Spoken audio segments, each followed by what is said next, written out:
Tragjedia e dytë brenda pak orësh, rrëzohet avioni në Illinois, vdesin pasagerët. Tjetër tragjedi. 4 persona humbën jetën në mëngjesin e sotëm pasi një avion i vogël u rrëzua në Illinois, SBA.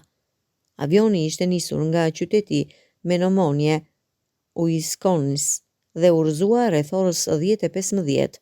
Bordi kombëtar i sigurisë së transportit mori përsipër hetimin për shkaqet e aksidentit, duke e identifikuar avionin si model Cessna C-180G. Pas aksidentit, rrugët në zonë u mbyllën dhe guvernatori i shtetit J.B. Pritzker u bëri thirrje qytetarëve që të ndiqnin udhëzimet e autoriteteve. Tragjedia në Illinois erdhi vetëm një ditë pas një tjetër përplasje e avioni, kur një aeroplan u rrëzua në një lum, Nebraska, të premten mbrëma, duke vrarë të 3 personat në bord.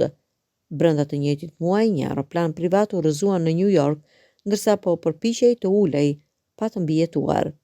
Më herët, 3 persona humbën jetën në një aksident avioni në zonën e Boca Raton të Floridës.